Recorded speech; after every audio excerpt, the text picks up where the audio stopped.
The West Philippine Sea Newsletter, Volume 3, Chinese Petulance at the Second Thomas Shoal and Legal Action Forthcoming.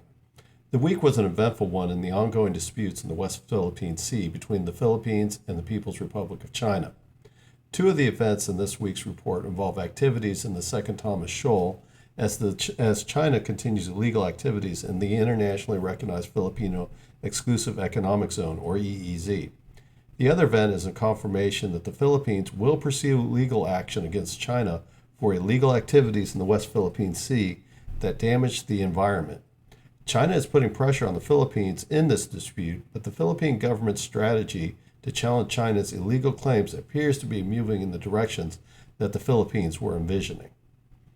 The initial incident in the West Philippine Sea took place at the Second Thomas Shoal on May 19, 2024.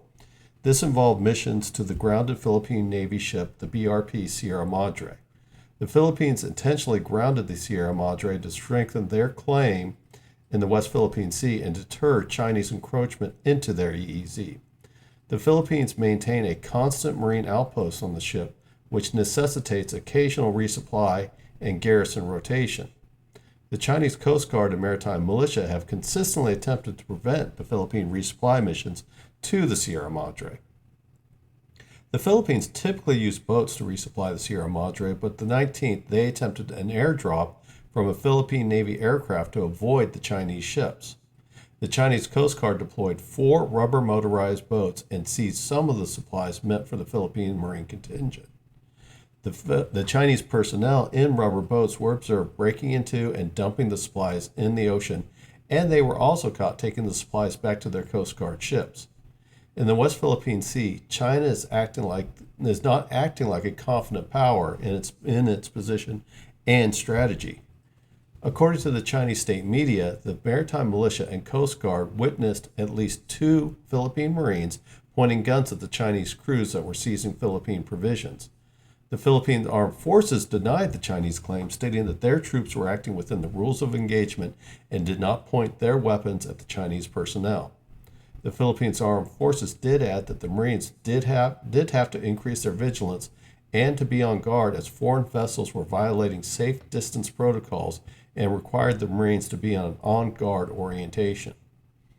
Beijing's government asserted that the Philippines' actions in the South China Sea were illegal, a claim that is understandable given their definition of illegality in the region. The Philippines stated that they were able to recover most of the supplies and that Chinese seized supplies in water that was 5 to 10 yards from the Sierra Madre. There were also 2 Chinese Coast Guard water cannons used in the Second Thomas Shoal. The first was on the 19th when the Philippines were transferring sick personnel between a Philippine Navy boats and a Philippine Coast Guard boat. In an apparent attempt to obstruct the personnel transfer, the Chinese Coast Guard intervened, deploying its water cannon against one of the rubber boats, and a Chinese rubber boat also rammed into the Philippine boat. The Chinese Coast Guard also used water cannons against a Philippine fishing boat on May 24th in the Second Thomas Shoal, but there was no reported injuries from the fishing boat. The Philippine Department of Justice stated this week that they were close to finalizing a legal or environmental case against China. The Philippines have stated that they have evidence of seabed and coral reef damage in the Rosal Reef and the Escoda Shoal. The Escoda Shoal was the location where the Philippine authorities found evidence of the use of ground-up coral to make an artificial island, or at least an attempt at creating an artificial island. Although the Philippines did not directly accuse China at the time, Chinese vessels were present in the area, and China had a practice of using grounded-up coral to create artificial islands throughout the South China Sea.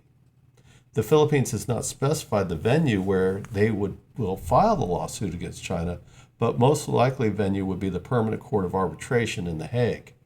The Chinese government is unlikely to participate in the arbitration process and will likely disregard any ruling. However, the Philippines' policy is to continue highlighting the Chinese government's illegal actions, particularly the illegal activities and aggressive actions directed at the Philippines. The Chinese continue to escalate the aggression towards the Philippines, despite the Philippines' refusal to comply with China's illegal demands. The Philippine leadership persistently disseminates information about the Chinese illegal activities.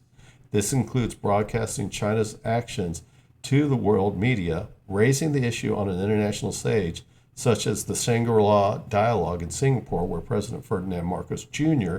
gave the keynote address and highlighted China's illegal actions, or taking the illegal activities to an international court. The Philippines is striving to garner global recognition of the irrational illegal actions of China while maintaining transparency that enable the Philippine people to internalize what the Chinese attempts to undermine their internationally recognized sovereignty.